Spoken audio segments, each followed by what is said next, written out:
Bonjour à toutes et à tous, j'ai le plaisir de vous présenter cette vidéo dans laquelle on va voir ensemble les trois phases essentielles pour l'établissement d'un projet d'assainissement, la progression des études dans chaque phase. C'est ce qu'on va voir dans cette vidéo.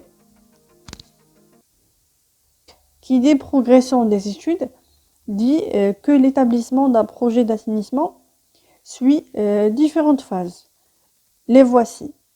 Premièrement, on a les études préliminaires. Deuxièmement, les études d'avant-projet sommaire. Troisièmement, les études de projet ou bien les études de projet détaillées, c'est l'APD, avant-projet détaillé. Donc, concernant le premier point, les études préliminaires, ces études permettent de déterminer les fonctions à satisfaire et de s'assurer de la faisabilité technique et financière de l'infrastructure projetée. Les études d'avant-projet sommaire permettent de préciser le parti retenu en choisissant la solution et en arrêtant un coût d'objectif plafond.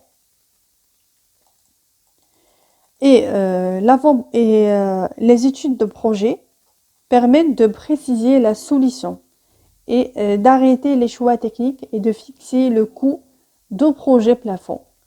Elle débouche aussi sur les enquêtes parcellaires et les études d'exécution.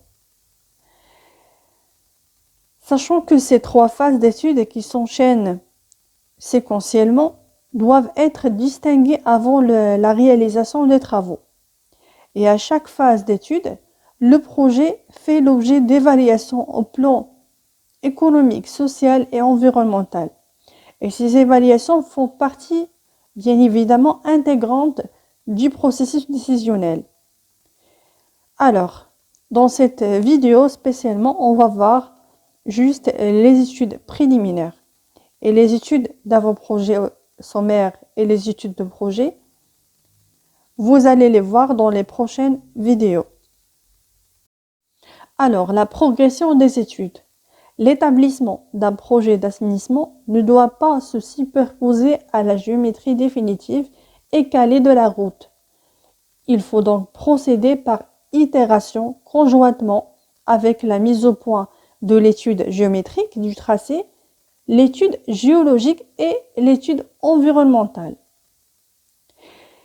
Les services de police de l'eau seront étudiellement associés au début de la progression des études et plus particulièrement dès le stade d'élaboration des études d'environnement. Alors, l'objectif premier est d'établir les contraintes de calage du tracé relatives au rétablissement des écoulements naturels, relatives à la protection de la ressource en eau, relatives à l'assainissement et au drainage de la plateforme. Le futur exploitant sera aussi associé à l'équipe projet, c'est-à-dire conception des ouvrages, modalités de réalisation des travaux, exploitation et entretien et gestion. Cette démarche sera initiée dès le stade de l'étude préliminaire pour se finaliser au projet. Avant qu'on parle des études préalables, on va attaquer ensemble les enquêtes préalables. L'enquête préalable a pour objet de fournir les informations suivantes. Les informations relatives à l'urbanisation, c'est-à-dire prévision de l'évolution de l'urbanisation, existence des projets d'urbanisation futurs devant transiter à travers la zone étudiée, répartition des zones en fonction des exutoires et de leur capacité d'évacuation, aménagement en particulier à la charge des propriétaires pour le raccordement. L'enquête préalable porte aussi sur les informations suivantes. Informations sur les équipements existants, c'est-à-dire les caractéristiques du réseau existant, sa nature, est-ce qu'il est unitaire ou séparatif, les conditions de rejet dans ce réseau, faisant l'objet d'une autorisation, les débits admissibles au droit du rejet de l'opération, la cote de mise en charge du réseau pour connaître les répercussions éventuelles, la profondeur du collecteur, les raccordements futurs provenant d'autres opérations. Ça concernant les informations sur les équipements existants. Il faudra aussi des informations sur le milieu naturel. La création d'un réseau collectif nous oblige à rechercher l'existence d'exitoires naturels ainsi que la charge de pollution qu'ils peuvent admettre. Pour cela, il convient de contacter les services chargés de la pollution des eaux de l'agence de bassin afin de connaître les caractéristiques du réseau hydrographique, les activités qui y sont attachées, ainsi que les objectifs de qualité fixés. Il importera également de connaître la vulnérabilité des nappes souterraines. On passe maintenant aux études préalables. Une étude préalable ou étude préliminaire s'avère nécessaire pour répondre aux questions suivantes. Premièrement, quel est le devenir des eaux de ruissellement pluvial recueillies? Comment limiter tout risque de dommages par inondation? Est-il possible de choisir une solution alternative mieux adaptée, plus économique que la mise en place de canalisation? Alors, ces études préliminaires portent sur, premièrement, la connaissance du terrain et des pratiques du voisinage, la connaissance du fonctionnement hydrologique du bassin en termes de pluviométrie, localisation des écoulements, des débits attendus, topographie, taux d'imperméabilisation aussi. L'étude porte aussi sur l'existence et la capacité de l'exutoire, c'est-à-dire débit maximum de rejet. La recherche des zones où il est possible d'infiltrer ou de prévoir des équipements de rétention, c'est-à-dire perméabilité des sols et sous-sols, propriété mécanique du sol sous l'influence de l'eau, fluctuation de la nappe, risque de la pollution de la nappe.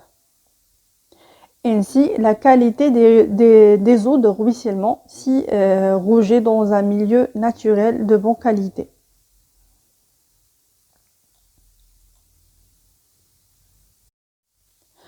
Maintenant, en matière d'assainissement routier, les études préliminaires doivent mettre en évidence toute contrainte en matière d'hydraulique et de protection de la ressource en eau ayant une incidence financière significative sur le projet. Ce type de problématique est mis en évidence par une démarche d'experts. Il convient que le chef de projet porte une attention toute particulière sur l'hydraulique, en prévoyant la localisation des exutoires, en termes de débit, aspect qualitatif et quantitatif, en prévoyant aussi la définition des champs d'inondation. Donc, une étude d'environnement sera nécessaire et recensement des zones inondables en termes d'expansion, hauteur de submersion, et la durée et fréquence. L'hydraulique en prévoyant aussi la proposition d'ouvrages d'art pour franchir les cours d'eau et leur champ d'inondation. En prévoyant aussi l'analyse des tracés traversant les champs d'inondation et des ordres de grandeur du calage altimétrique, c'est-à-dire une estimation des travaux de terrassement et de protection. Après l'hydraulique, on a le point suivant, la protection de la ressource en eau. C'est à partir du recensement des ressources en eau à forte valeur patrimoniale, d'après une étude d'environnement, il s'agit de définir l'incidence de la présence de ces ressources sur tout simplement la géométrie de l'itinéraire.